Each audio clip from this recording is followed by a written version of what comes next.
Welcome, ladies and gentlemen, to this week's episode of the Relaxed Guardians podcast. I'm your host, Agnikar, joined as always by my co-host, Sebs. How you doing, Sebs? Oh, I'm all right. I'm doing well, mate. I'm doing well.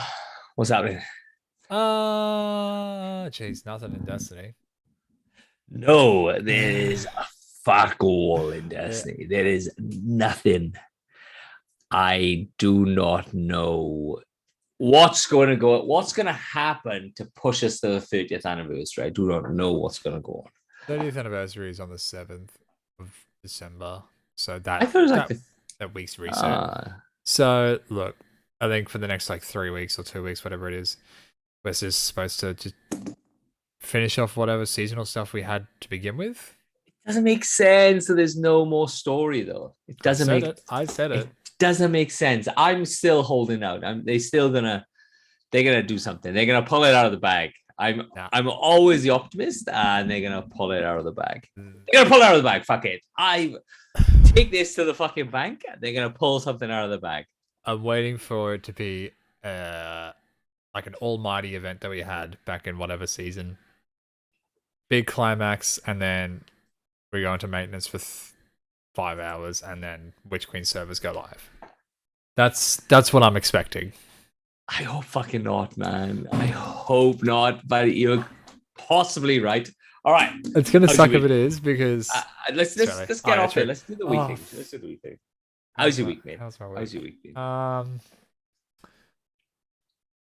Yeah, it was alright. It was just average week. I'm trying to think of anything exciting happened at work, but not really. It's just fucking average week. What about you? Well, I can't say anything now because it turns out my roofer, Ryan, is a podcast listener now. That's right. Yeah, and he's plays that. He's gonna be playing Destiny, so he's gonna download Destiny. I'll give him a shout out. I don't know. I can't remember his company. I'll give him his company a shout out next week when I remember. But the guy is a fucking legend. He come in and dropped my He works at pretty average roofing. No, he's actually pretty fucking good. He's actually very good. I accidentally made a mistake saying he's pretty good, but he's actually very good. He dropped my skylights in today. And we've almost done. We've almost got electrics. We've almost got skylights done. I have to go around and paint it, and I have to make a hidden door. Yeah. So okay. Hey, Kel, how you doing? So you said this to me earlier that you're going to do a hidden door, and then I sort of have to extrapolate from that because I couldn't think of what the fuck you were talking about. But so essentially, hidden door it's a door that's blended in with the wall, and you use the gyprock or whatever. But then how do you open it? Because there's no handle. There's just going to be a ring. There's going to be a recessed ring in the door. So the door's going to be solid wood. Oh, so you're like a cupboard where it clicks in. Yeah. So you'll be able to knock it open and then knock it closed. It's just going to have one of those little bubbles. Right. And it's not going to require a turn. You're just going to be able to push on. But the problem is the wife still wants it to open inside. Because normally if you're going to do a hidden door, you open it outwards because then the door jam is on the inside. So you just push it closed and it hides it. Then it hides it. But this one is going to be the opposite way because she still wants it to go in. So there's going to be a small aluminium frame around the outside. The door is going to have a recess all the way around. But then I have to push the door all the way to the front of the door jamb. But I'm having to step it out to the right because otherwise it's not going to get its full swing back. It's going to kind of crash up against the door jamb. So that's my Saturday. So I have to rip out the whole door jamb. I have to put a brand new door jamb in, and then I have to put this aluminium fucking framework in, get a door, put nice new hinges on, and all that good shit. Yeah, it's fucked. It is. So what's gonna be in the room of the hidden door? My bedroom. Oh, for fuck's sake! Yeah, because so the hey drink curly hey you drink afternoon too monster. much to have hidden doors to get into It's your own not bedroom. fucking me. I don't want a fucking hidden door. The wife wants a hidden door. You're gonna be walking along the wrong fucking wall Yeah, trying to get into your 'cause bedroom. what she wants, I may even have to beef it out slightly because I don't know if I'm going to be able to get the hidden door there and the swing, but we'll You're have gonna to have to see. learn Braille so you can put messages on all the other walls and be like, not this wall. Well, what she wants, because this is the thing now. So we don't like whoever's obviously in the Discord, you'll see what I've got. I've got this 8-meter room now. Yeah. So what she wants on the wall, she wants to put a wallpaper. Now I don't wallpaper, so we're gonna have to get somebody into wallpaper. So she wants this fucking tropical thing wallpaper. In the bedroom. No, on the outside, so in the kitchen, like this tropical wallpaper. But because we got it to a point, Yeah. she wants it to go up, and then she wants the tropical wallpaper to go through past the door and like carry on over the door then to the foyer. And that's it. That's the thought. I was like, all right, I'll see what I can do with this hidden door. It may not even work. I may not even be able to do it yet. So it's all gonna be like glued in and stuff. So last night she goes, oh, we've marked the table. So we've got this 3.5 meter table going in the middle of the room, but it has to coincide with the drop of the lights. Yeah. So we'd having a 2-meter long light going through the center of the room, and that's going to sit at the center of the table. Right. And so she's going, like, we have to move the table forward. And I was like, well, as long as it doesn't get less than 900 mil from the table to the kitchen top, it doesn't matter. She goes, no, it's going to be 930. But what I'm worried about is the back end coming towards the dining room. If we want to put a plant pot against the wall, we're not going to have enough room to walk past the table and past the plant pot. And I'm like, oh, I think you're making stuff up. No, we're not going to have enough room. So I'm going to go the biggest plant pot I have in the house. I plonked it in this room. Yeah. There was still 1.5 meters between the fucking table and this plant pot. And she goes, well, you sit there. I sat there. And she did this with her arms and then walked through, knocking me. And I was like, but don't fucking walk like that. Yeah, I was like, why would you even fucking walk like that? I was like, I'm the biggest guy out of all of our family. I'm the biggest. I got the widest shoulders out of all my family. They're quite, all my missus family. So they're quite slight. So I was like, you just don't put me there and you'll be able to walk past. And she goes, oh no, there's not going to be enough room. The issue is the plant pot goes there, down 2 steps, because what she wants to do, what she's worried about is you can't walk past the people to go outside to the alfresco area that I still haven't built. So I turn around and goes, well, to be honest, it's just 2 steps down, turn left, and you're outside anyway, because we've got a back door like 5 fucking steps away from where if I was actually gonna be sitting. That's like come on, man, you're being difficult now. You're just causing dramas for fucking dramas. So yes, to get past if I become a Norwegian bodybuilder. Exactly. None of us are that big. If the mountain from Game of Thrones were to visit, he wouldn't be able to get past you. He would still be able to just turn sideways through the fucking thing. But the kitchen's getting delivered next week. I still have to build some stuff. That came today. So I've got a little bit of work to do in work tomorrow. But that's my week. They put the skylights in. I've got fucking lights. So I have some sort of what it's going to look like, and then the gyp rockers are coming to sand everything back, because then I got to paint the fucking thing then. But I bought a massive one of them things, big old roller pole, one of them poles, big old wireframe, big thing. I was gonna get a 270 fucking big one, but then I was like 230, because I haven't got any one of those little fucking pot things you put the fucking thing in. Oh, you don't have a tray or shit. Yeah.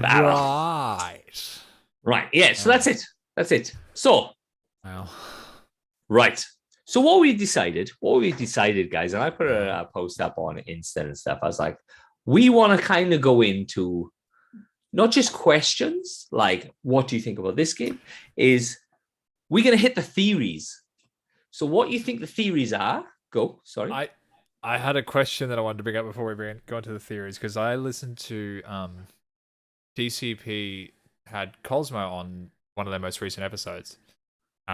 Lead development for the weapons side of Bungie. He does all the weapons development, right? Yep. And they mentioned the glaive. And then I put in the, and they said something about the glaive that made me go, wait a minute, what the fuck? So I put in the Discord, when the glaive launches, what will it be able to do? Besides melee, like a melee weapon, right? And a few people responded. Everyone said it melees and it shoots, right? Yep. And I was like, cool. And then you responded and you said it should be able to do a shield as well. Yeah. Now, when you say should, do you mean you wish it could? Well, it should. In theory, it should be able to do a shield. See, that's what I thought too. Turns out it does. Hey! It's a shoot melee fucking energy shield that uses special ammo. Right.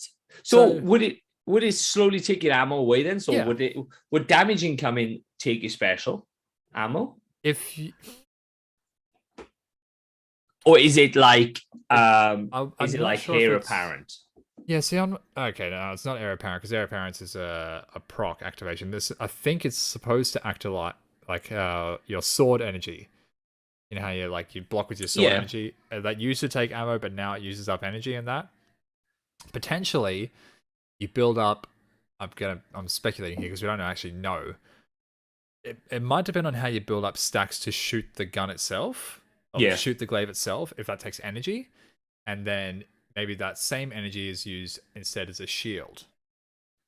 Right. So you think it's going to be a build up? Just say we'll use weapons within the game. So we have Solar Scar, and then we have that exotic one, that Black Talon, Yes. where you can have the sword and then you can shoot the Black Talon shoots a big fucking casters. windmill your casters, and that uses heavy ammo to Yep. cast that.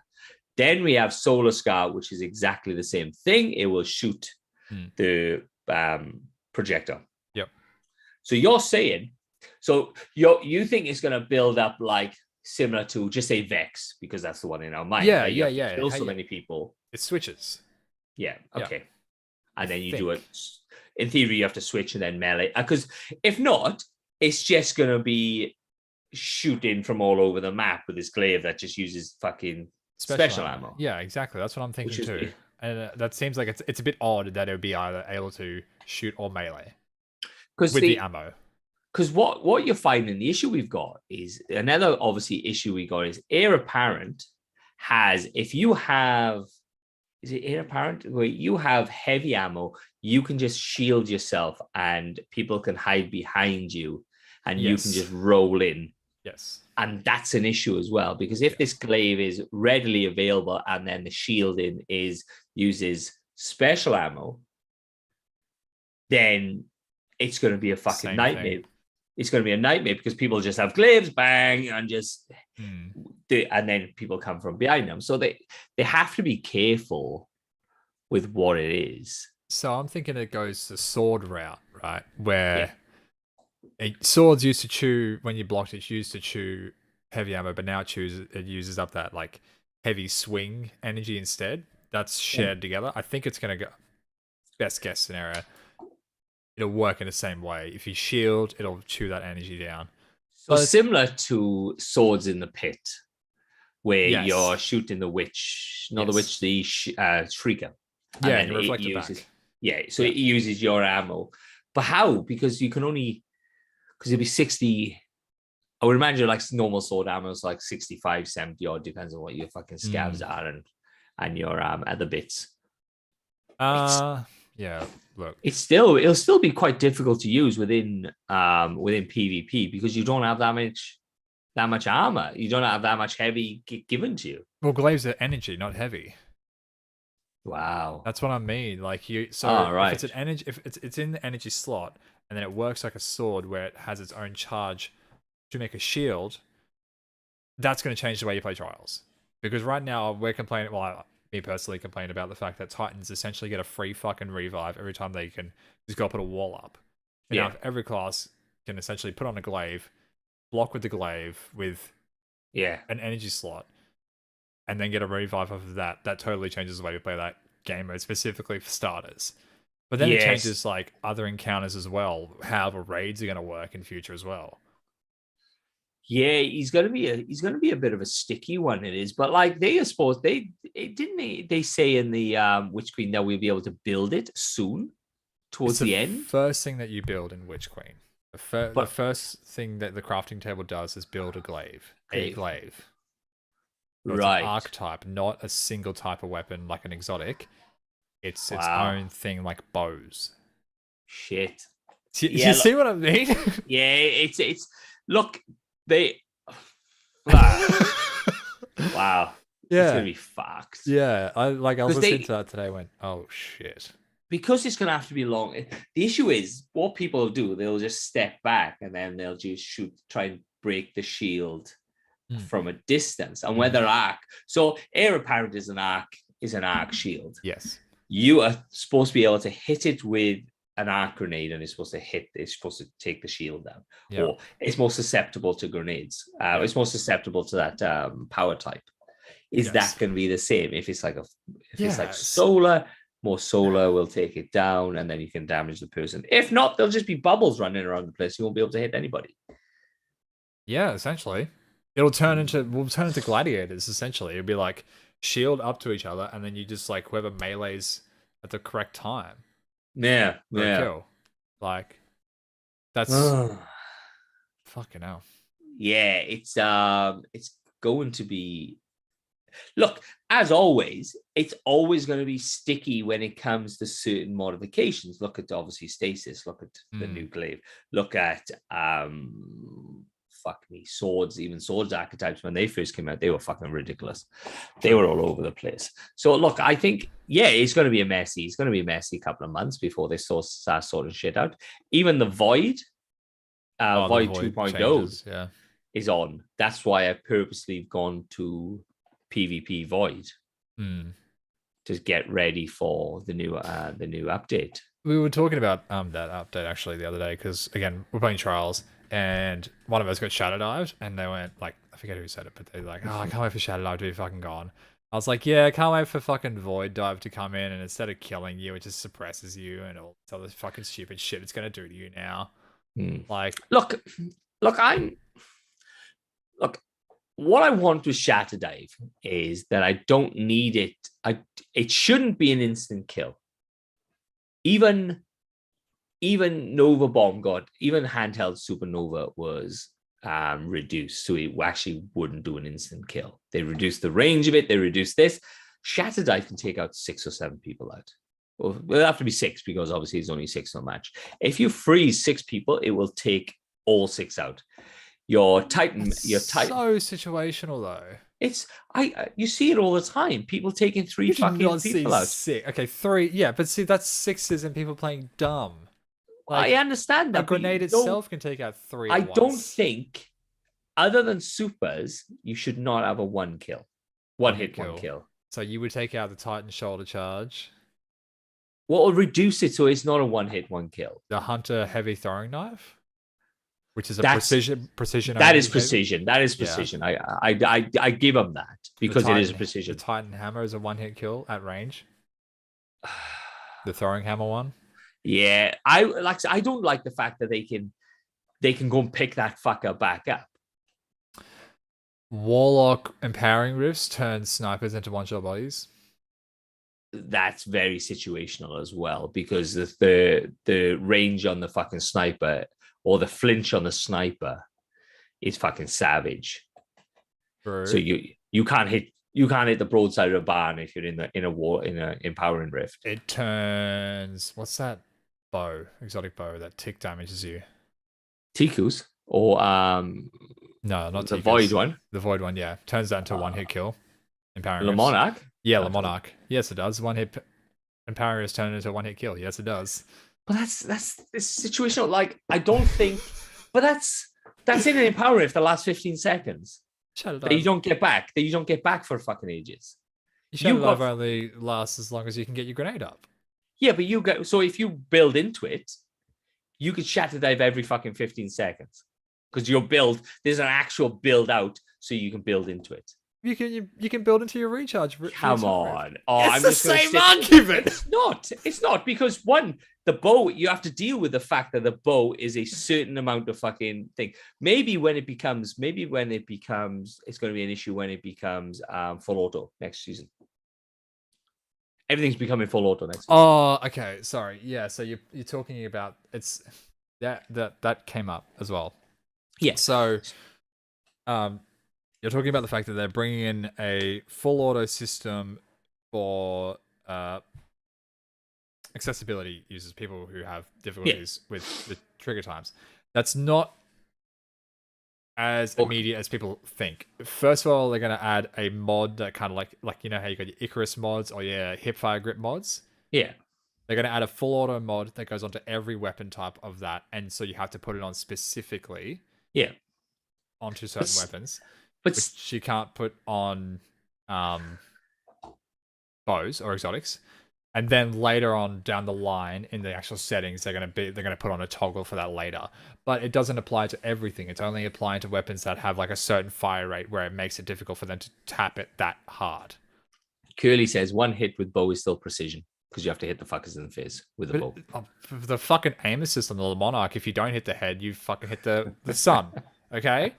Don't fucking Shatter Dive need to fucking... No, what I'd like to, and I know it's obviously a thing, is just reduce the damage so you don't take full kill. Just reduce it to 3/4 because then it falls also Whisper back. Fissures and like all of those aspects that make it so. It's such a win. Like when Ninja Chicken kind of swayed me with this. There's too many win states with Shatter Dive and no. There's no downsides. No downside. Thank you. No downsides to it. Like there's no cooldown besides your grenade recharge, but you can shatter dive endlessly no matter what. But besides that, you can shatter dive your teammates' glacials and shit like that. Like, and you can also do the enemies' glacials as well. Yes. So if everybody's running stasis, if you're running the grenade launcher, the stasis grenade launcher, you can make crystals all over the fucking place. Okay, but who has ever done that? Seiko. In a raid. Like that's like taking situational and then pushing it like the most situation ever. What I think would appease people if you just turn around and reduce the damage to 3/4 of their health. You're just got a quarter left, and then it's down to the hunter to finish them off, and it gives the people within the Shatter Dive the opportunity to possibly kill the hunter, and then it gives the semblance of we have a chance instead of going, fuck, we haven't got a chance. Like you can't get your fingers fast enough to do what gets out of his Warlock Icarus dash and a blink. That's it. And even then, that is you have to be fast on that. Hibs, fuck off. A lot of people hate Shatter Dive because it stops rushing gameplay. And the thing is that Destiny 2 really encourages rush types of gameplay. Yeah. So when they introduced this, it like just completely shut that down, and it's like it's frustrating when the game is telling you to play a certain way, and then it just puts this fucking big roadblock up. Yeah, that's the main frustration that I found. I think it's a great. For people who use it very, very well, it's a fucking great. I just don't like the fact that if you all in there. They've turned on you in the chat, haven't they? Fucked. I don't give a fuck. Fuck them. Oh my goodness. But yeah, I like how Vince is saying get good, but he's a fucking warlock. I know. It's great to watch. But before Shadow Dive, it was Felwinters. Before Felwinters, it was fucking Recluse. Before Recluse, it was Luna's House. Oh yeah, there's just going to be another one. So look, when bit of warlock saves, when Void 2.0 comes out, 3.0, 2.0, 3.0, 2.0 is Destiny 2. No, but the Void. Yeah. So we didn't Void. We're in Void 2.0 now. All right. Sorry, yeah, we class it as that. All right, yeah. All right. So when 3.0 comes out, there's going to be even worse shit. And don't get me wrong, there's going to be even fucking worse shit. Just Shatter Dive. Sevs can't count to 3. Look at even the new Warlock. The multiple balls in the air. Children of the Old Gods. Yeah, that's Jesus Christ. Fucked. Juggling balls all over the place. So if you are middle tree, Void. Yes. You have a semi-situational super. You have the boop, boop. Yep. You have blink. Yep. Boop. You then could possibly have Children of the Old Gods plus handheld supernova. And if you want to be a douchebag about it, you could have Nothing Manacles, where you have enhanced scatter grenades, if you want to be that guy. And if you want to be that guy, you can fucking pair it up with another person that has the fucking that has the arc buddies, and then you could have No Time to Explain. Balls everywhere, more balls than you have in your sack. Oh, Jesus Christ, more balls than I've ever had in any sack. Yeah, Jesus, look. I don't even know what to say to that. That's just going to be a situation that we have to deal with. That should be a raid challenge. Like, see how many balls you can get in a raid. That's just fucking, because you'd have to have, the only max you can have is obviously 3, because you can only get one arc buddy, one Children of the Old Gods. And I just love the name of it. No Time to Explain, buddy. Rolling with Void, True. Balls to the Wall, Ballistic. Balltastic. I wonder if you got enough balls, if you could wipe a boss without doing any damage, but just the arc buddies. Just the buddies. Because I've started to use in PvE the Nothing Manacles. Because with the enhanced scatter grenade, they are fucking strong. Like really, really strong. And it gives you an extra grenade as well, so it doubles your grenades. All right. He's pretty fucking strong. But that's why I've been learning how to do. That's why I've been learning how to do Blink in PvP. Yeah, I can't do Blink for the life of me. I did Blink in Destiny 1 when fucking hard. Blade Dancer Hunters, which was the original Arc subclass, had Blink on that, and I used to do my fucking head in, because like I just couldn't get used to the directional control of it. I think I'm aiming the right way, and then I blink and I'm like off to the left a little bit, and I'm the issue I find with Blink is you can't, like, I remember I was trying to do what's that one? Oh god. There's a PvP map, and there's like some windows that you can kind of jump up on through. There's like a couple of steps that you kind of jump up and you look down on one of the capture points. Oh jeez. And I was, because obviously with your fucking normal jump, you can kind of jump in and float through the window and then kind of come down. With Blink, the boys are watching me, and I was just hitting the wall continuously, like trying to get up this. I was like, fuck, I'll just walk around. And just 100%. 100%. It's fucked. It is. It's absolutely fucked. Yeah. But I tried playing Destiny. So I downloaded Destiny on the PC, and I tried to play. I tried to play Destiny on the PC, and I basically become a fucking nightmare. I was like, what, where? Oh, I'm supposed to press shift? Couldn't even get into the fucking F1 into the channel. Couldn't have the buttons. I was like, ugh. Jesus Christ. But it's you just got stuck. It was hilarious. You needed to fucking blink to get up that wall. Oh, Jesus Christ. But so I ordered a new mouse. So everything is going to be on this fucking mouse. So I don't know if anybody's heard of them. Mad Cats. Oh, right. So I ordered a new mouse. It's like $100. But I'm just gonna hold my mouse up. Is it like buttons all on the side or something there? No, so there's buttons there, normal buttons. There's buttons there. So it's like push. Four buttons on top. It's like 4 fingers wide. Yeah. 4 buttons on top. Roller. A button there on the side on your thumb. On your thumb. Yeah. A button there. On a couple of buttons there on the side. There's a back button, so you can push your palm down and use it. And I think there's a button on the right hand side. On the right hand side there. It looks the absolutely ridiculous setup. I'll send you a picture. But they're like they're $100. You are doing an entire raid using only mouse buttons. Yeah. And obviously WASD for your movement I'll allow Yeah. it, and a spacebar for jump.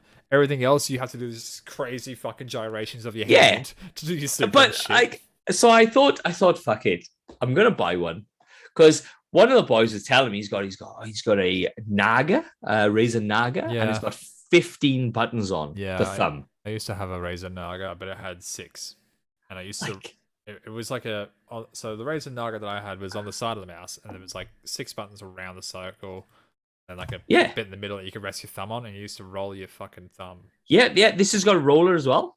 It did my Mad fucking Cat head. spins. Mad Cats spelt with a Z. It's like, Yeah, oh, I got used to it, and then I used to play. That's how I played. Like I binded my macros playing. Fucking played like World of Warcraft or Star Wars, Old Republic and shit. yeah. So Um, that's I thought, oh fuck yeah, I'm gonna get a new mouse. Fuck it. And then I asked them for Potato Cakes in the chat said, with all those buttons, you can't complain when you get Shadow Dive now. I'm like, oh, because it's a fucking nightmare. Because I'm pressing like you continuously, just because I'm not used to it, you continuously doing that. I'm like, what's super? Super's F. Whatever the fuck it is. But this button on the back where you press down with your palm, that's gonna be my super. So you can press down with activate that. You're gonna all just the get time. comfortable, and then you're gonna rest, and then Well, it's gonna go up with the fucking sabotage shit anyway. The fucking boys would sabotage the crap out of me. So who gives a fuck? that's All right. ridiculous. So that's what I'm gonna do. I'm not gonna transfer straight away. I'm gonna kind of have a go back and forth. I did work out how to do cross save. That took me a while. You didn't do cross save until now? Yeah, I didn't need it. Wow. Is that on an emblem? I don't give a fuck. Fuck the emblem. I got a fucking great emblem. 0.1% of people in the world have it. 2.2. 0.2. Wow, I don't want it anymore. Too common. I know. And then so what we decided to do, guys, is we're gonna have our questions.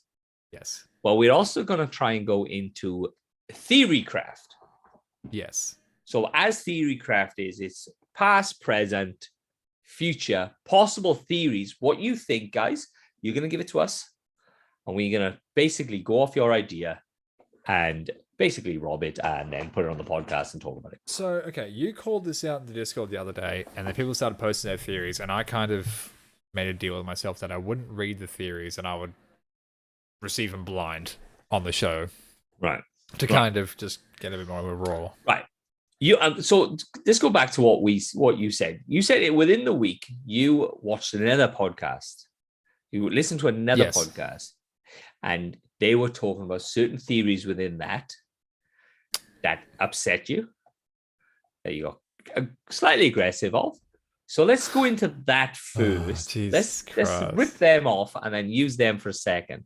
So I'm not saying names.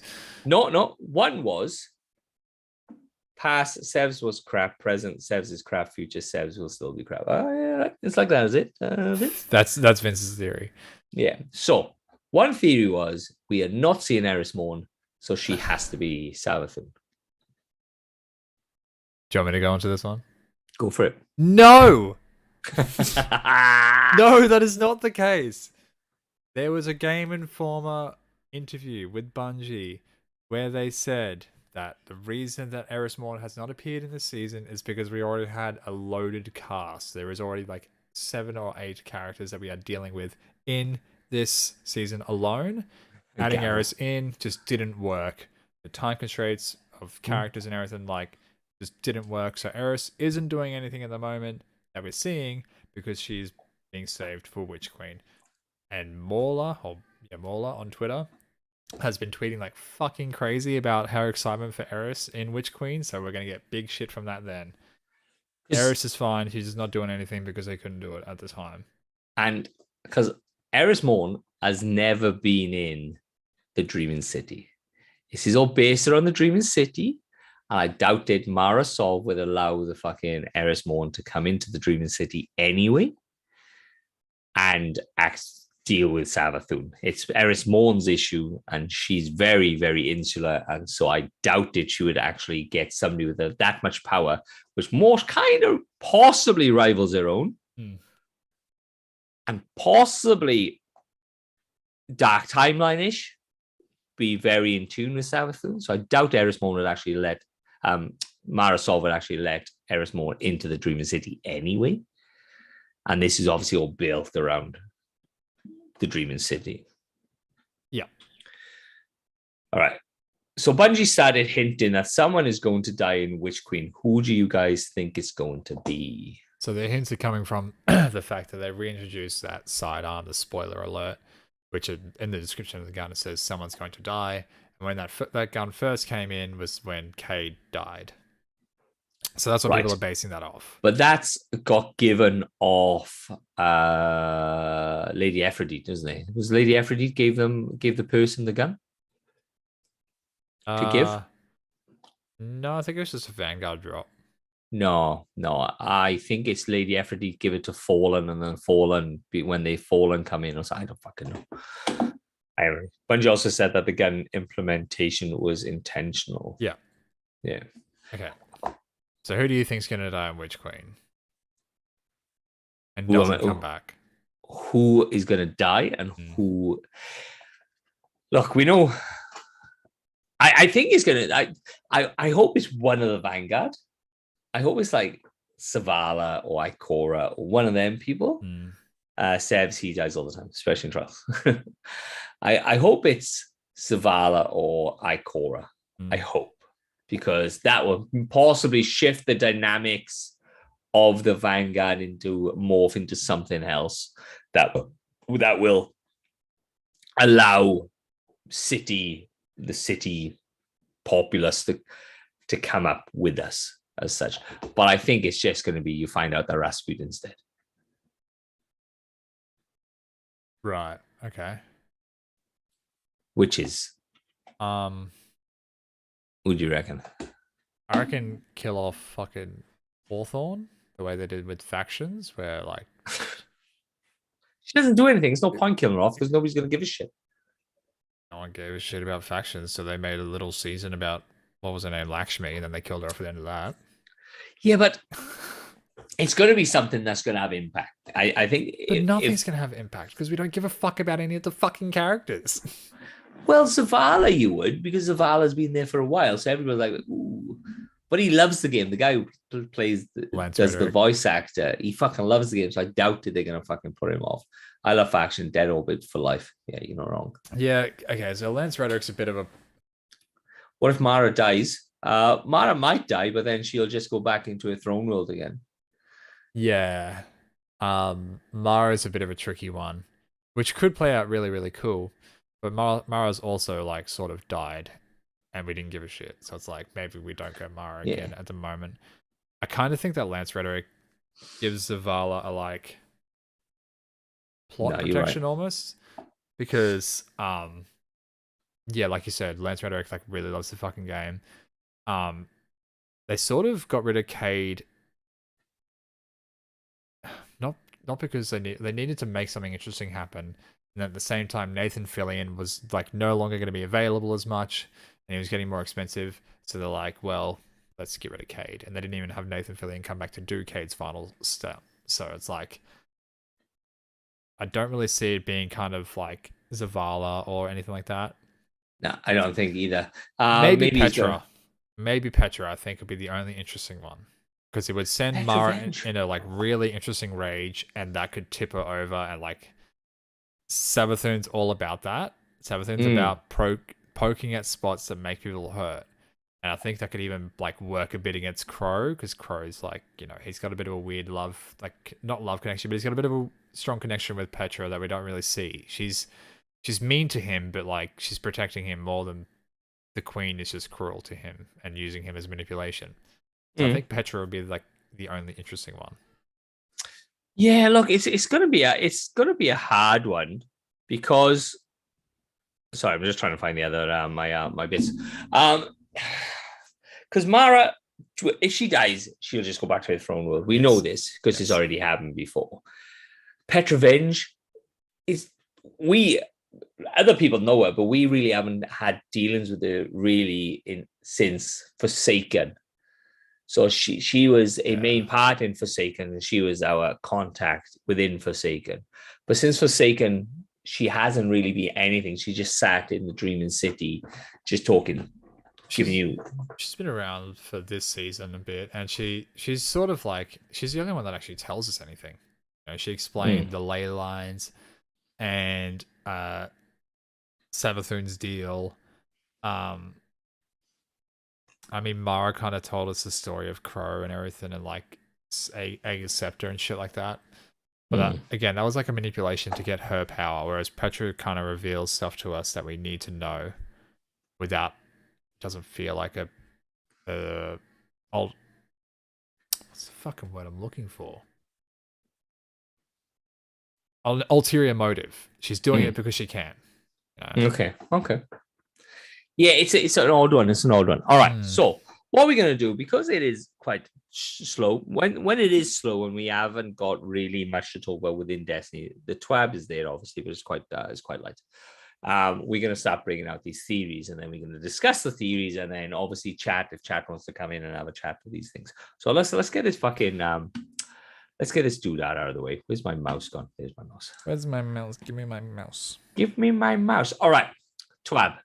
Some cool armor that's possibly coming in the 30th anniversary.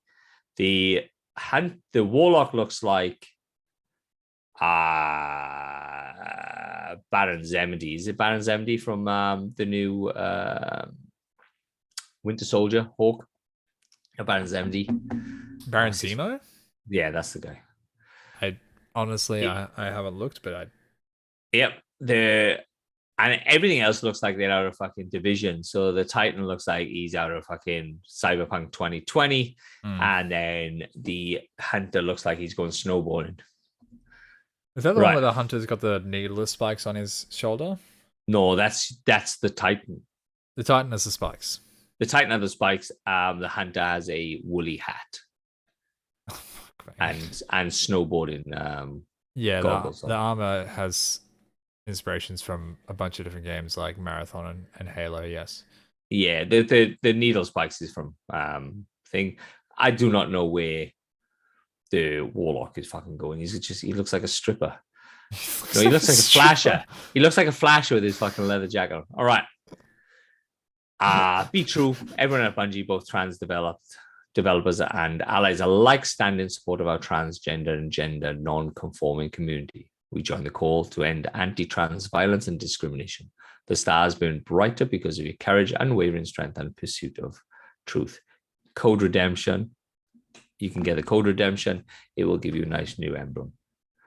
Back to the lab. Last week, obviously. This week, we were visiting Trials Labs with Capture Zone. A quick reminder, Capture Zone is still elimination with the following changes. 30 seconds after the round starts, a Capture Zone is enabled. Players can capture this zone to win the round. The Capture Zone has a waypoint from round start, including a countdown timer, so everyone will know exactly when and where it will be. The Capture Zone starts in the middle of the map in the first round and changes the location each round. So it's not now, if you lose the round, it's on yours and they have to attack to you. It is just completely fucking random. Yeah, so did you play Trials at all with this Capture Zone on? I did. I found it very, very hard, even in the flawless pool, even in the non-flawless pool. I don't know if it was... I don't know if player population is just dipping that much that every game was a sweat fest. Every game, everyone was on top of their fucking team. It was just like, go, go, go, go, go. Insane. Yeah, it was quite difficult. I won maybe 2 games, but other than that, I couldn't get any traction past that. It was, fuck man, it was difficult. Yeah. So we took feedback from previous Capture Zones that we made the following changes. We are using a stronger Trials map, Endless Vale. It was a better map. It was a way better map for it. Wormhaven didn't work. Okay, I think Wormhaven kind of got a bit of a bad rap. It's a fine map in my opinion. It has good sight lines. It plays well in my opinion. But the fact that it was the zones being pushed back to each other's spawns just made shit. Yeah. Players no longer get super energy when capturing a zone either before or after the rounds end. Blah blah blah blah. We know is the player populace is dropping, maybe because it is coming to lag. Obviously, the lag within the story and the lag within different games coming out. I don't know, but it seems to be. I think so. It's that it's not quite the holidays yet, but at the same time, there's not anything happening in the game story wise. events wise to make us go, yeah, let's play Trials this weekend. Yeah. All right. Our 30th anniversary is, this is Pew Pew. Our 30th anniversary is coming up quick on the new dungeon, and the new dungeon cool rules aren't the only thing we add into the game. We're also making a hefty tuning pass to weapons and perks. We'll still get a little bit of time before these changes go live on December the 7th, but in the spirit of transparency, let's get to it. There's some other shit there. All right, archetypes. Shotguns. I'm not going to go run through everything. Shotguns. Reduce slug shotgun PvE damage from 30% to 20%. Gave pellet shotguns a 10% PvE damage bonus. No Shotguns are going to melt. It's going to be insane. Templar is going to drop in 2 seconds. Just all Felwinters. Watch it happen. Really. Linear fusion rifles increase PvE damage by 10%. Cast assaults. Reduce heavy attack ammo cost from 8 to 5. Bows. Increased damage. Oh, fuck me. This is not one. In season 11, we bumped bow damage up to 10% versus rank and file enemies. Having seen this in game for a few seasons, it seems safe to nudge them up again. Increased damage versus rank and file enemies by 10%. Sidearms and fusion rifles. Increased sidearms and fusion rifle and projectile speed from 99 to 9,999, which makes them hit scan regardless of frame rate. So, okay, this was an issue that people were sort of noticing. And it got exacerbated because next-gen consoles came out.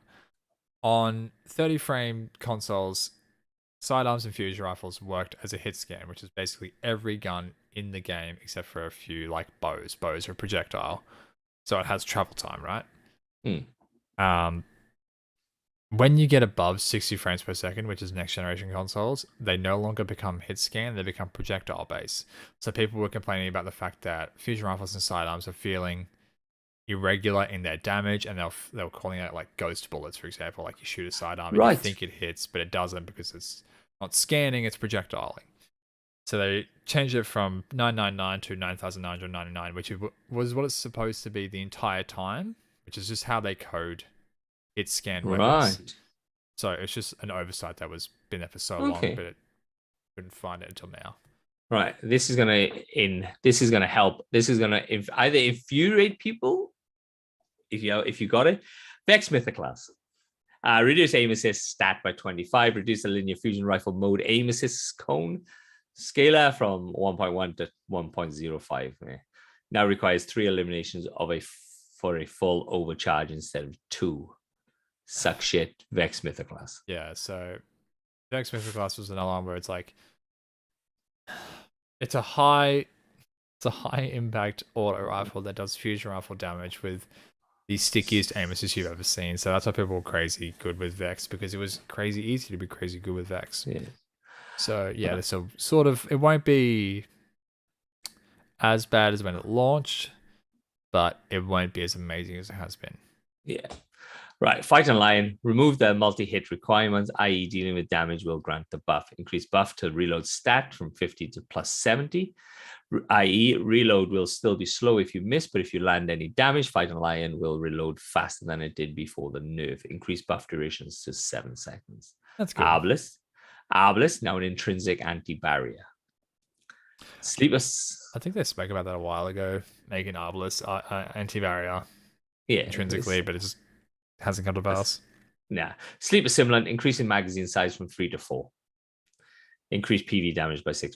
Shuros Regime, dual mode receiver mode now grants the following additions to its current effects: plus 30 range, plus 3 zoom.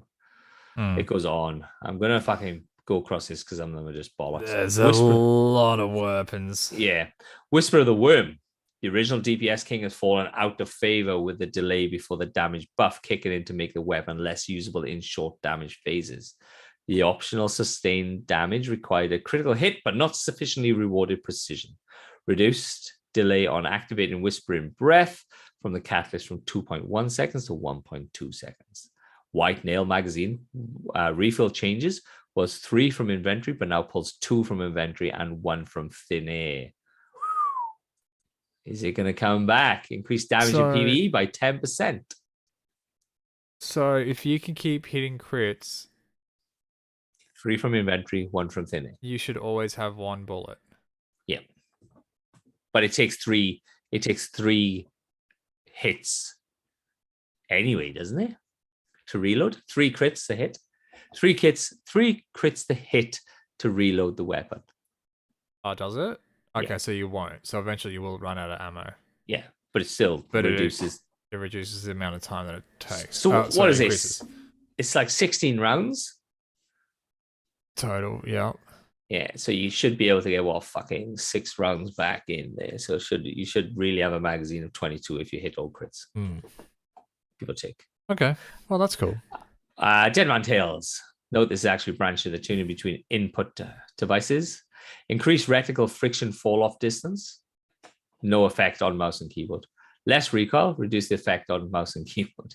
Improved accuracy, reduce the effect. Reduce the effect on keyboard and mouse. Right. So, okay, this is a special situation that Bungie have spoken about before. When they start doing split balancing between PC and console, it's not as simple as why can't they just separate the player base and balance it 2 different ways. What actually happens is on their end, they have to create a carbon copy of the weapon, and then they have to work with both of those files when they start nerfing and buffing in 2 different ways. So they're essentially making a brand new gun that they have to balance then after that and test and use in every single situation, which is why they don't do separate balancing as often as they can. I know this isn't the first time that they've done separate balancing, but this is why they try to avoid it. It's honestly just making less work for yourself. Making more work for yourself if you try and separate balance everything, you know? Yeah. So this is the last one I'm going to do. Aeropan Catalyst. Reduce damage resistance against players from 75 to 25%. Get it off. Right. I'm not fucking doing the perks. You can fuck right off. Or things, cover story. Yeah, there we are. That's it. I'm not fucking reading any of that. We have Bungie bounties coming up as well. Keep your eye out for Bungie bounties. People will be tweeting them when it's their turn. We do have an Australian Bungie bounty Jinx. 20th. If you get to play them, yeah, I believe it's 20th. If you get the console, so if you get the chance, try and play them. If you're on their team, you get the win. You get the Bungie bounty reward, which is an emblem, I believe. If you're against them and you win, again, you get the reward. Yeah, so it's the 20th. So it's the Saturday at 8, between 8 and 10 o'clock. Yes. At night, 10 p.m. So you jump into PvP. He will be in Crucible. Jump into PvP. Hopefully you match him. It is console. Get yourself the emblem. It'd be cool. He has encouraged stream sniping to try and max out your timing for when he's matchmaking as well. Oh, really? Yeah, well, it's just how it's done. It's like... All right. So... our theories. Right, here we go. Theories, okay? This is off Sniper Invader Goddess. Is Shin Malphur really retired after giving us the last word, or is he still stalking the shadows in secret? Oh, jeez.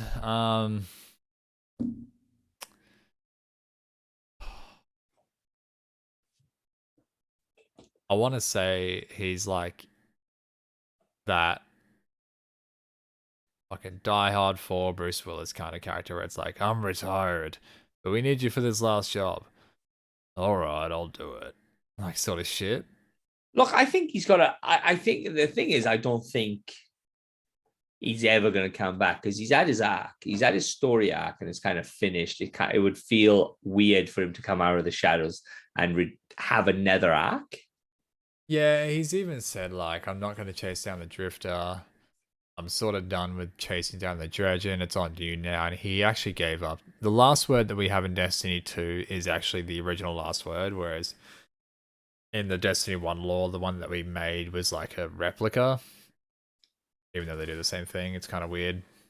Because we now have a different character that is similar to him, but that's Shahira from Shahira's Wrath. Yeah. So we've got another character that is basically the same, but a lot more violent or prevalent, I should say, because she is hunting down stasis using guardians, whether it's in Trials, whether it's in Crucible, and she's all the Shahiras, all the Trials weapons and armor is basically the story of her killing people. Yeah. Yeah, Shoyu's story is basically Shin Malphur's. Well, it's like it's not the same. Shoyu is an extremist. Shin Malphur's was a Extremist. revenge, an excuse. It was a revenge story originally, and then it turned into a fucking um. It's when he created the Dredgen to draw out the Darkness Wielders. It was kind of a weird thing. Sequels are always weird. They're never as good as the original. Yeah, I don't know. I'd say Shin Malphur's story is done. I don't see a reason they'd bring him back in the game. But because Bungie has announced their like multimedia section of Bungie, I would say that the Shin Malphur story will be either an anime or a movie that they make that we can see Yeah. happen play out. Because they have comic books as well, which is Yeah. canon. Yeah. So there's comic books out there which are also canon. So stuff may happen in a paper format. Yeah. a paper format anyway. Yeah. So yeah, I don't think he's going to come back because I think it'll be quite odd them coming in and trying to tie it in when the drifters just sat there for fucking years. Where they know where he is. I think he is just farming somewhere or something like that. Too much old guard coming back sort of deal, hey? Like, we got Osiris come back now. He's Saint 14 come back. Yeah. Toland's sort of floating around. It's like we have all these characters of legend that are sort of doing all the work for us. And yeah, like I have said in the past that I'm interested to like see those characters, but I wouldn't want them to come back and be a staple character that sticks around that we deal with all the time. It's more interesting to make them like a little mini story. We get to meet them and deal with them, and then they're done. What I'd like is what's that show? Not like Black Mirror, but they had their love, death, and robots. Yeah, something like that. So use the past law out of Destiny, and then just make a quick 45-minute film or 45-minute episode on that character. Dang. You know what he is. And yeah. wave. Yep. Something like that. I like that too. All right. That's one theory, guys. We are going to keep going. All right. We got loads. It's kind of, a question. It is. Most of these are questions. But well, we'll see if we can expand on them. Spider, Marasov. What do you reckon is going to happen? Oh, Jesus Christ. Probably nothing at the moment. Spider and I'd say Drifter gets Spider out, and Spider goes into hiding for I think a year, and then comes back and does nothing like Variks. Yeah, I think they just needed him to get out, and so because obviously with Forsaken getting sunsetted, that means the fucking whatever that place is of the Tangle Shore is also going. Yeah. So they want to get him off there. So if they want to reuse him, they can't. They're not going to turn around and go, well, and have the questions. Well, he was on the Tangle Shore. Yeah, he was like on the Tangle.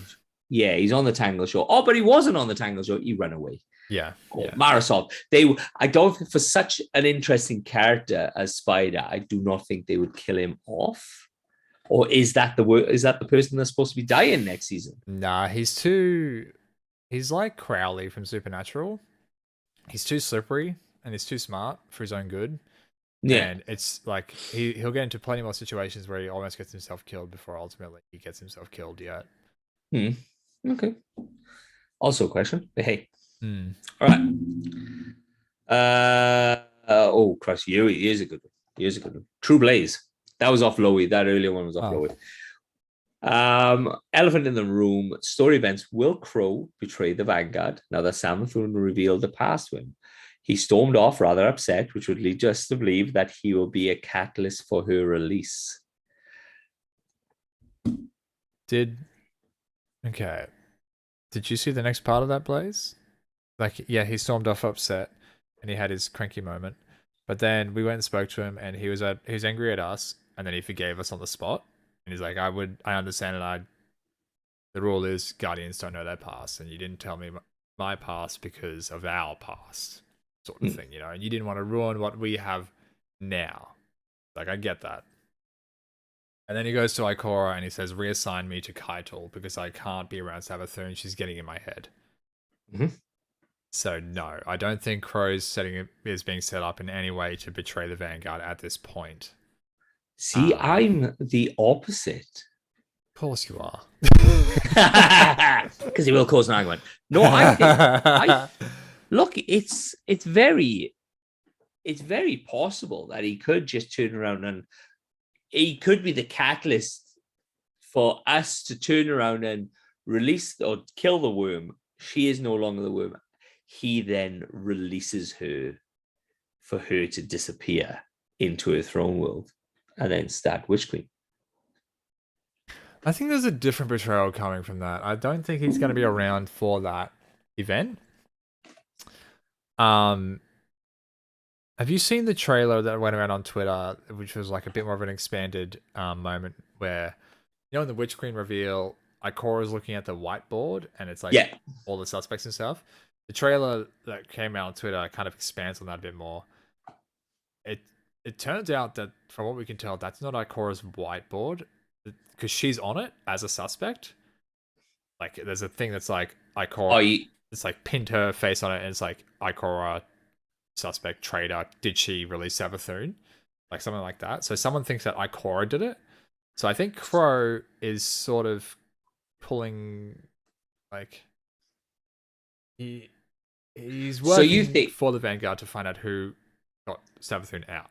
So you think that Ikora found the whiteboard? Yes. At some stage, and she's like, "Ooh," with all the red stuff on there, and then she's been classed as a suspect. Yeah. But like everyone's on that board. Like Zavala's on that board, and not Osiris, but like I'm pretty sure you can like see a glimpse of Toland as well, like his little orb. The only one that's obviously not on there is us because we're a camera. But yeah, so it's like I'd say that's Crow's, and Crow's working to try and stop whoever betrays us. Actually, I think there's a betrayal coming. Right. Okay. Savathun's planted the seed, and if anything, it'd be Shaxx unwittingly releasing her somehow, like, because she's got her claws in him quite deeply now.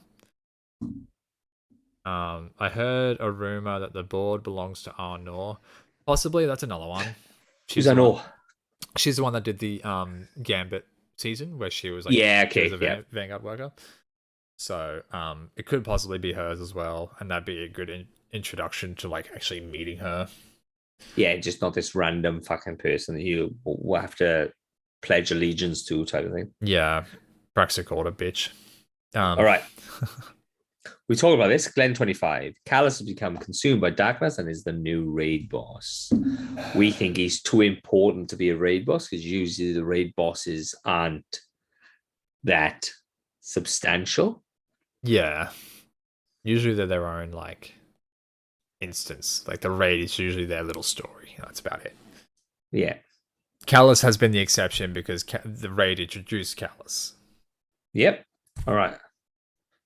Here we go. This is good. Jakiol. Or Jakol. I'm not too sure how to pronounce it. Okay, I've been thinking this on how Savathun got a ghost. Ghosts. After the event, we remove and kill a worm, and she taunts us, and we kill her in anger, which was her plan. Now that I think she's got a ghost is during the Glaikon ship mission, Osiris Savathun, or Cyrus Thun, says we should bring the Crown of Sorrows back to the tower. I'm thinking it was hidden under or near the traveler, and over time, Savathun was able to corrupt or manipulate it, cause it to release a wave of power and corrupting ghosts that haven't found the Guardian yet, and reviving Savathun and her hive. So what I got from that is the Crown of Sorrows got hidden by the traveler. It then possibly leaked into the traveler. He then released and corrupted ghosts, and that's how she got a corrupted ghost. That's his theory. Yeah, is there anything you want to expand on that, or look, I don't think it was as complicated that I think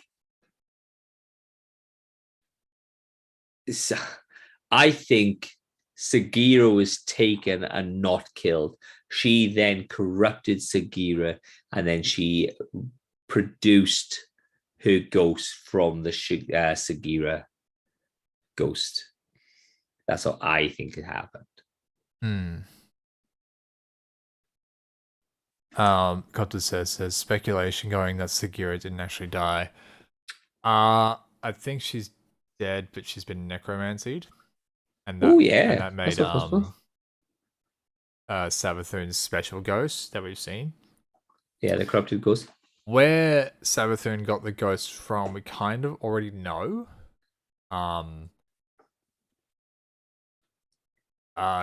Crow started stealing dead ghosts from Spider and giving them to Osiris. At the time, we didn't know Osiris was Savathun, but we kind of suspected. So Osiris had been collecting dead ghost shells for quite a while before the whole plan was revealed. So with that though, you think there's a finite amount of ghosts? Yes, there is. There was one wave of ghosts that was released. No, so the corrupted ghost. So she was collecting. So Crow was collecting dead or stealing dead ghosts from Spider. That would suggest there's a finite amount of ghosts. The Savathun has a certain amount of ghosts. When we kill, just say she has 50 of them, we kill 50, there aren't any more ghosts unless there's necromancy bringing them back. But the video showed us crushing it and there was nothing left of it after that. Yeah, I think that's exactly how it works. Exactly the same as how there's a finite amount of guardians. But you turned around and said that these guardians, or from that phone call that we had, that these guardians will bleed into the normal world. These Lucent Brood will bleed into the normal world. Yeah, they'll still persist. We won't kill them all in Witch Queen. But if there's only so many, there's only so many. You can't keep turn around and goes, well, there's 50 ghosts, but we've killed 50, bang. That's video games though. That's like, if we kill 50 in the same spot, we're not killing 50 different Lucent Brood. We're killing the same one 50 times. So it's got to be another way. She has to have another way to produce ghosts, because you can't turn around and goes, well, Crow stole 50 ghosts. Yeah, but if you kill 50 people, that's it. It doesn't make any fucking sense for them to go. If 50 like, it's the same with the Guardians in real life. Then, like, it's the same problem. There was a finite amount of ghosts that was produced from the Traveler. It's not spitting out any more. You know, it made like a fucking 100 Guardians, for example, right? Obviously, there's more in the world, but 100 Guardians fucking exists, and then if those 100 Guardians die and their ghosts die, that's it. It's the same deal. Savathun has a limited number of her own Lucent Brood. That's why she doesn't make every goddamn fucking hive a Lucent Brood. Mm-hmm. And they're gonna persist throughout for a certain amount of time until the Lucent Brood are done. You know, same with the Scorn. I think they're just going to hang around. I think it's going to be a new thing. It'll be like they hang around for a while, but then they just don't exist. Like, lore-wise, we beat them all, and so they don't go into any more DLC. But they'll still be on Savathun's Throne World or whatever area they persist into. Yeah. Okay. But with the crown, still want to keep deep diving into this theory. The idea with the crown kind of, it feels like a bit of a misunderstanding on how the crown operates. That's not. It is a crown of corruption, but it's not just. It just creates this area of effect. It's like it's a pinpoint source. It's a power source. It empowers people, but it empowers people with the power of the hive, and that's why when it was given to, I forget his name, but he was the raid boss that we kill in what was that raid where you get Tarabar? Starts with a C. Crownosaurus. It's the Crownosaurus raid. It's the Crownosaurus, mate. It's fucking. I'm very tired. So in the Crownosaurus raid, when you kill the guy at the end, you know, and then you get the Crownosaurus, we kind of get all that lore revealing that, yeah, he was corrupted when he put the crown on. Yeah. But, you know, there's no indication to say that hiding the crown underneath somewhere would corrupt all these ghosts around you. No, because it's so if you ever did the Crownosaurus raid, you stepped inside. Once the Crownosaurus dropped, you stepped inside, you saw the hive runes. Yeah. Inside. it's essentially a spell in form, you know. I'm actually mad about that raid because I got the flawless on it, but no one else wanted to do it again for the challenges, so I never got the shadow title. That's unfortunate. Oh, savage! It was look. I had a love-hate relationship with that. I did it to get Taraba, and then it was not a difficult raid, but it was very mechanic heavy. So if you didn't have if you didn't have guys who could actually understand the mechanics of it, it fucking failed very, very quickly. It was such a short raid. It's a 6-man dungeon, and like dungeons are very mechanic heavy on their own, but like with 3 people, it kind of works because you're dealing with less moving parts. But if you put 6 people into a situation that's so mechanic heavy, it can fall apart a lot quicker. Yeah. So again, the final point on that theory is the fact that it corrupted ghosts that hadn't found their guardian yet, but there's no indication that should matter. Just because they found their guardian doesn't mean that they have this uncorruptible link now. You know? Yeah. They still would be able to be changed in some way if that was happening to other ghosts. But yeah, I like the idea of the theory. Savathun's like collecting ghosts and crafting and shit. Like, I think that's where it's going. Yeah, I like that. Right. This is my question. Right. So we know we're having another dungeon. We know we're getting another dungeon. 30th anniversary. So the 30th anniversary one. So we know within 12, 18, 20 days, give us we're going to have another dungeon, we think that you'll do the dungeon, and at the end of the dungeon, you are getting Callow. Loot Cave dungeon. Terrorbar is a monster of a gun. It is a monster of a gun. Yeah. On a Titan. It's quite difficult to get the dragon thing without the arm things, currency and armors or whatever the fuck they use. I'm not sure. The Titan Wall. Yeah, so at the end of the Loot Cave dungeon, what are you going to get? No, so... No, I was reading his. Reading the thing. So he said Tower Bar is a monster of a gun. I say yes in a Titan, not in anything else, because you can get the infinite reload fucking bottles. Oh, right. So we know the dungeon is going to be happening. At the end of the dungeon, we reckon you're going to get given Galahorn. Or do you reckon they're just going to give you Galahorn? Here we are. Here's Galahorn. Oh, okay. So do you reckon it's a drop, or is it a definite reward? Yeah. Christ. I would feel very feel very against it if they just turn and go, here we are, here's your gun. It's okay, hang on. I think it's confirmed that it's random rolled like the other 2 weapons. So random roll is going to be a Galahorn with random rolls on it. Yeah, so Jesus Christ. Okay, well then the exotic perk would be the Wolfpack rounds, if it still has that. Or is it going to be the Catalyst? The Catalyst for sure would be like an extra Wolfpack round on top of it, or 2. Yeah, so we'll make it better because you'll be able to have a rocket launcher and then it will be farmable like once a week until you get one with Wolfpack rounds. No way they do that. No, it'd have to be the Wolfpack rounds of the exotic perk. That would be fucking piss people off so much if you have to farm it to get Wolfpack rounds. It'd be no fucking hilarious. You have to fucking hell. No, so I don't want to have to farm to get an exotic back the way that it used to be. I didn't want to do it with Hawkmoon. Dead Man's Tale was a different situation because it was a new exotic, so I was like, okay, it's got the perk, and then I can build into the perk, right? Come on, like fuck, dungeons, man. You fucking love the dungeon, but I don't want to make the dungeon the only incentive in the dungeon to go and roll Galahorn. And Pinnacle, it'd be Pinnacles as well. Would it be Pinnacle?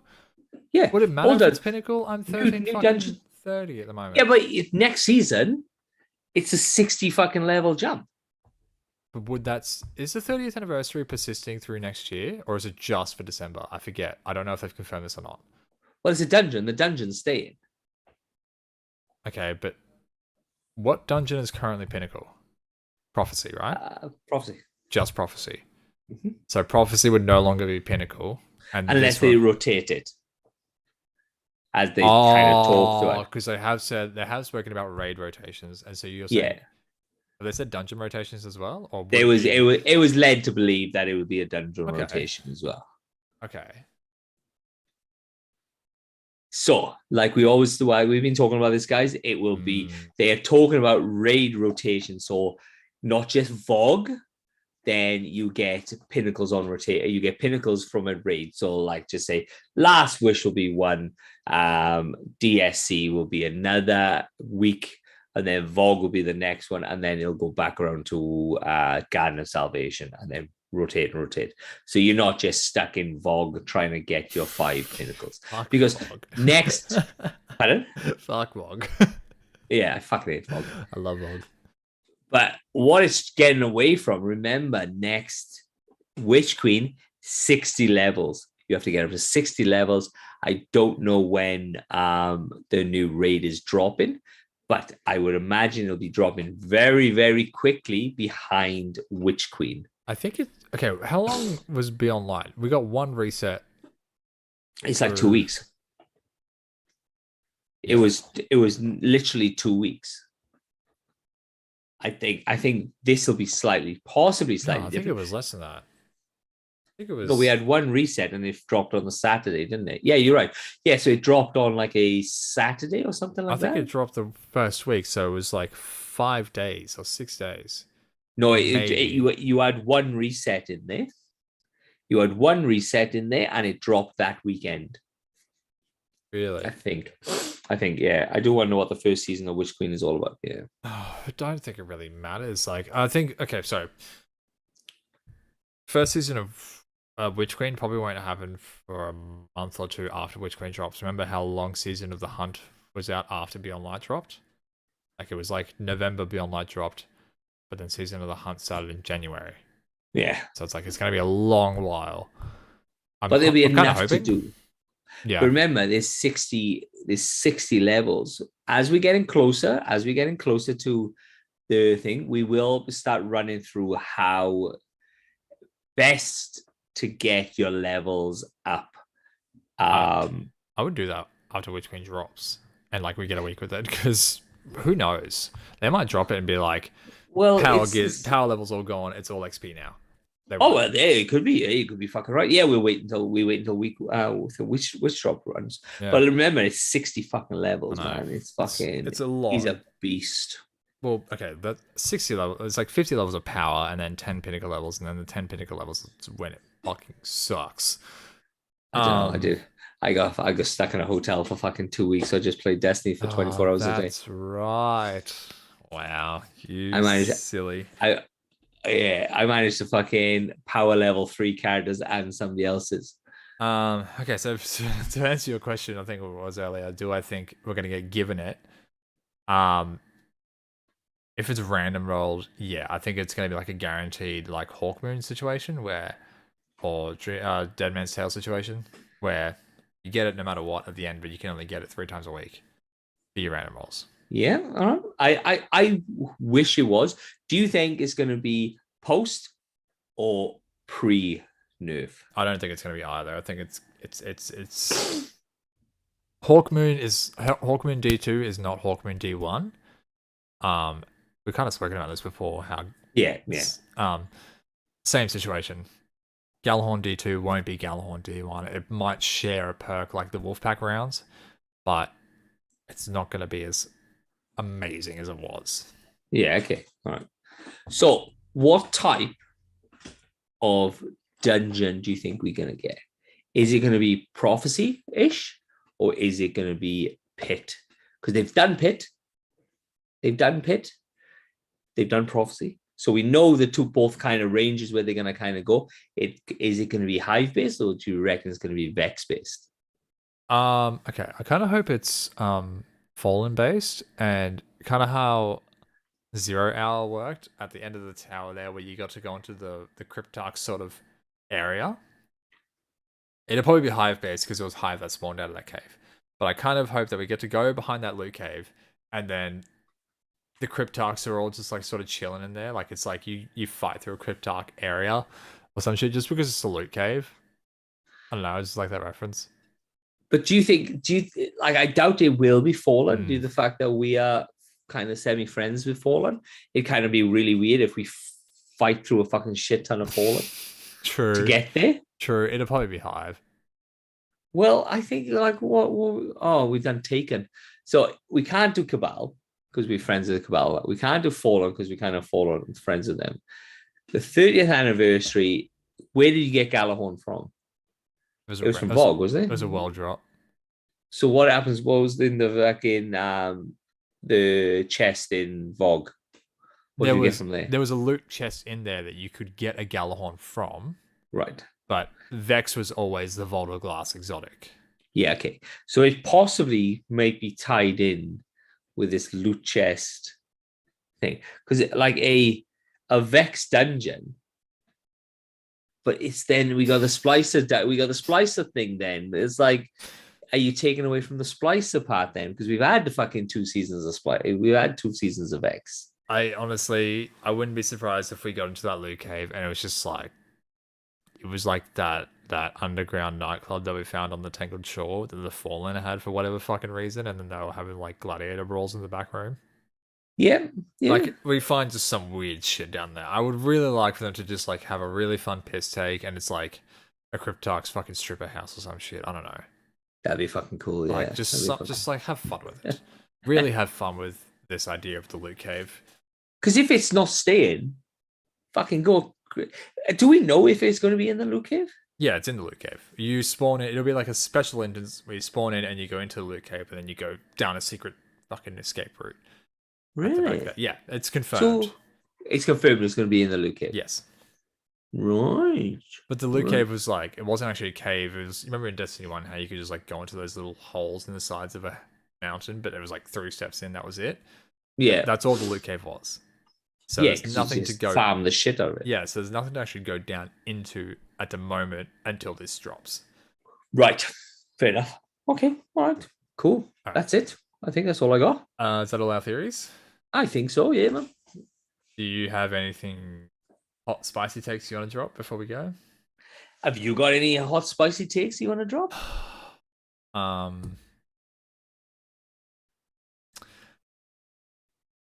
I think someone actually asked the question of, will we ever get inside the Traveler? Yeah, that was Sniper. And I kind of goes, so we know one person has gone inside the Traveler. Mm-hmm. And that's whatever his fucking name is.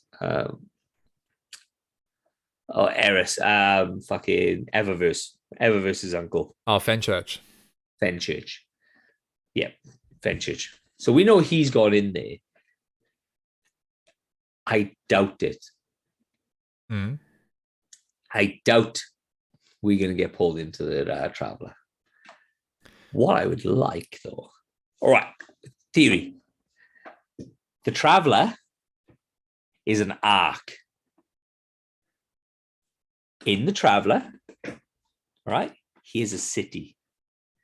In Lightfall, the Earth is ending, and he opens his doors as an arc, as in no one in the arc, and every one of us jumps in there, and the Traveler is our new tower. Mm. And so Earth is no longer. None of the planets, even though they've turned around and said that they want to keep all the planets that are fucking staying, obviously, and Earth. But imagine that he becomes an arc, and we're all just fucking floating around in his fucking Traveler. Because when the Traveler was cracked open, it did look like there were buildings inside of there. Did we ever hear anything like that? No, because when he was cracked open, when he was damaged and the outer shape, the outer shell was damaged, you could look at it and then you could see building-like structures in there. Okay. that didn't really look like machines because he's supposed to be this fucking great machine. So it Yeah. didn't really look like machines, but like Cobden, like we just turned and said, Fenchurch said that he's been inside there. So whether we find out that it's a pot, like it could be an hack, Hmm. but it looks like there was a cityscape when the Inside. shell broke open. Okay. So this is the only theory that I read, and it got me really thinking. I think that we're gonna go into the Traveler. Jeez. I think it'll be a raid space. Like it'll be the final raid of the game that we do. Maybe in Final Shape, or if Lightfall is the final raid of the Traveler's timeline. Whenever the Traveler is like finished, we'll do a raid in there, and that'll be the end of it. Um, but it got me thinking about the pyramid ships and how we are gonna do a raid in the Darkness ship, right? Yeah. It's it got me thinking about the Darkness ships and what they actually are, and we keep calling them Darkness ships. But that kind of implies that they're shipping something. They people or Bringing something. product or something. They're bringing something, right? I don't think there's anything in them, and it's what's so interesting about it. One being cracked open in Savathun's throne world. I think she's cracked it open, and I think the Darkness ships are more of an antenna, and that the Darkness uses them to sort of boost its signal, right? So it works its power through these ships. So these ships spread themselves out across the galaxies. And then there's the Darkness is at a central point at the start of the fucking universe, and it just spreads itself out through these things. A net as such. A net as such, sure. And so when we cracked this one open, or when she cracked this one open, she sort of discovered that. And so when we go into this thing, we're not going to go into it and then we're going to be in those like hallways. I don't think those hallways exist in that ship. I think when we got pulled into it in Shadowkeep, we were teleported somewhere else. Wherever it is, it's irrelevant to me. But it's like, I don't think those hallways exist in a space that we can just go in the front door of that thing, and that's what it looks like in there. So, yeah, I think those things are more of a teleportation device and more of just a beacon for energy. And right, I think okay. I think the Traveler works in the same way. Or in a similar way, maybe. I'm not really sure. But yeah, so that's kind of my. All right. Yeah, no, I understand that. Yeah. I understand that. That's kind of my weird theory that I'm sort of working on at the moment, and I'm trying to find the words and the time to make a video on it. You're trying to fucking shoehorn. Well, it's like into existence. It's like that's what any fucking theory is, but we all just sort of accepted that they're ships and that we entered it. But it's like, did we really like that? That entire fucking Shadowkeep DLC was all about lies and misdirects. And like we never saw ourselves going into that ship. It was like anytime we went into any dealings with that place, we would teleport it somewhere else every single time. There's never been any physical manifestation of the Darkness in any representation until Stasis. But even then, Stasis is like, it's not manifesting anything. It's like, Stasis is the absence of power. It's more of a vacuum rather than an enhancement. So, but then that could be just working opposite of light. So you don't think the Veil is going to come into it? I don't think the Veil exists anymore. I think the Veil was like the toads in the concept art, you know.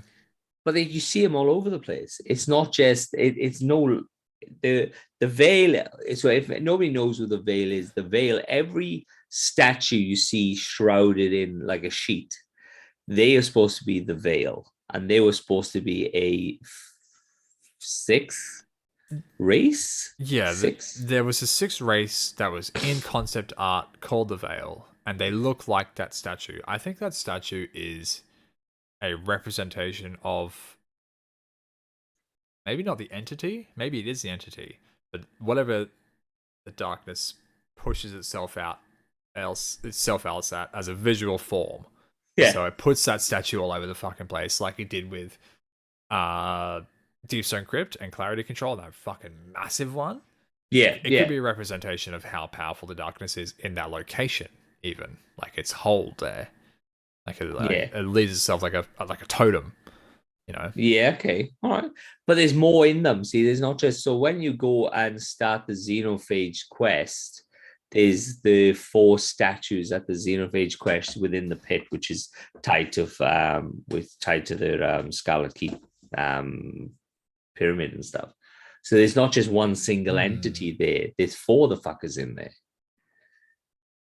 So I understand what you're saying, as because there's only ever one entity where Eris Morn touches it and her stone turns blue, and that's where we think that the start of her stasis powers came from. Yeah. We know the darkness talks to what's his fucking name? Banshee guy. Clovis Bray. And then he got Clarity Control, which is then this big fuck off Veil statue. Yeah. And then as we were on Europa, we were getting our stasis powers. We walked up the stairs and there's another Veil statue. Also in GOS, at the end of that, there's another Veil statue there. So they are not tied to just the darkness ships. They're tied to raids. They're tied to DSC, which is, I know, tied to a darkness ship. They're tied to stasis when we go up to the pyramid to gain our powers and stuff, and we walk up those little steps and there's a Veil fucking guy up there.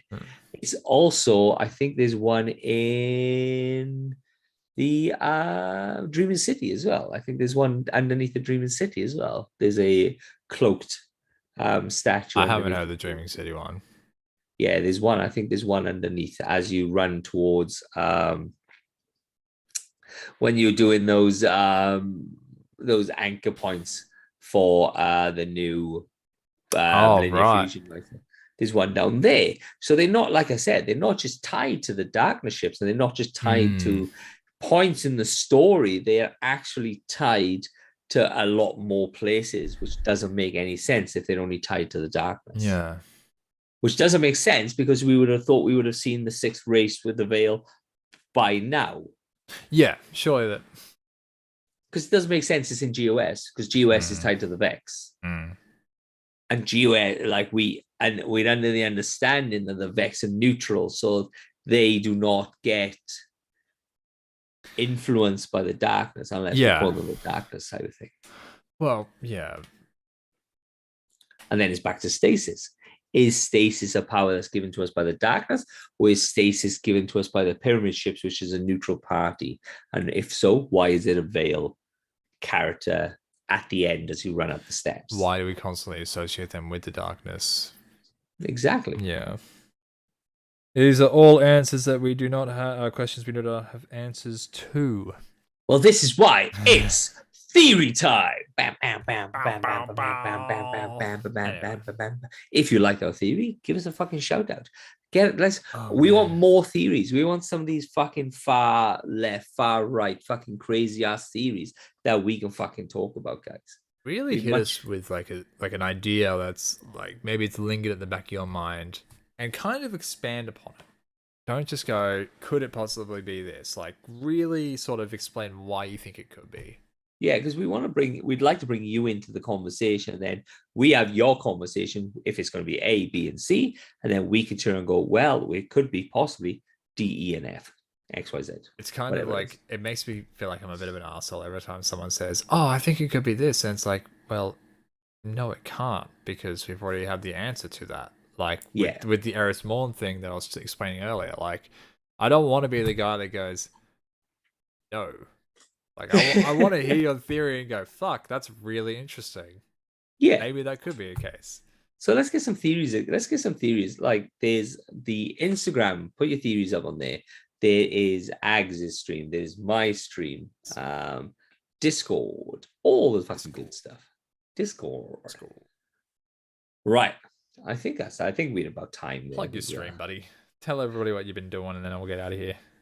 I have I don't know if I should be doing this, but I am going to start streaming to YouTube. We have a hub channel, a Relaxed Guardians hub channel, and we are going to try and make stuff to go on there, and then our good boy mate Vince is then going to start doing shorts. We have to get 1,000 subscribers before we can start monetizing that as such. So what we're going to try and do is, I don't know if it is, we're going to try and get a hub, and we're going to put streamers into that with all the subs, and then we can kind of monetize it and stuff like that. Other than that, we are also we're in talks to do a charity sabotage event. We're in talks to do that. Charity sabotage event is going to be after December, when you got all your fucking pocket money. Maybe launch a Witch Queen event. We'll do it in February. Yeah, we'll do something. And it's no, because we have to do it before, because the suppress charges go in February, so it needs to be before that. Oh, true.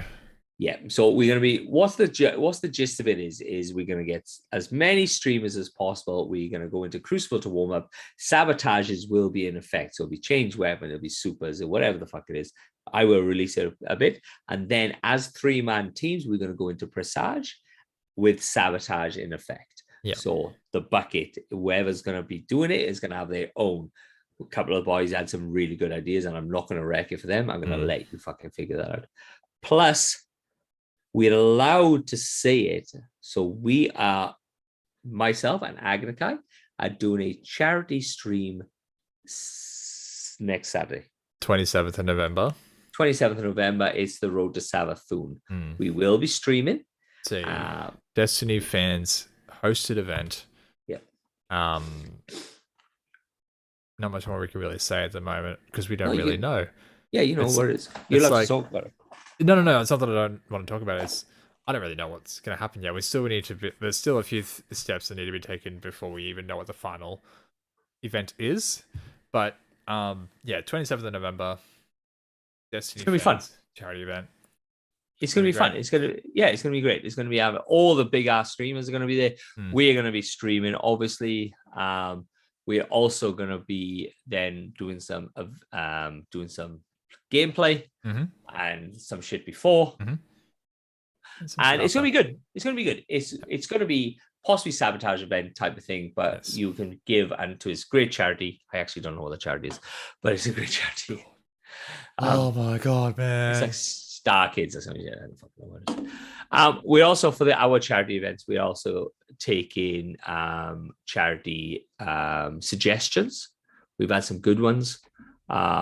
If you've got a charity in mind, drop me a line. I will put it into the mix. We've had some great ones. Please take part. Go. Okay. Thanks for listening, guys. If you want to follow us, you can follow us here at twitch.tv/Agnikai_God, or over on YouTube, youtube.com/Agnikai_God. If you want to follow us on social media, you can follow us on any social media anywhere. Just search Relaxed Guardians Podcast and you will find us. Head over to Sebs' Twitch, twitch.tv/Sebs58. Other than that, thanks for listening, guys. Always appreciate you. Have you got that written down somewhere? Back of my hand. Fuck you all. All right, bye. I'm out.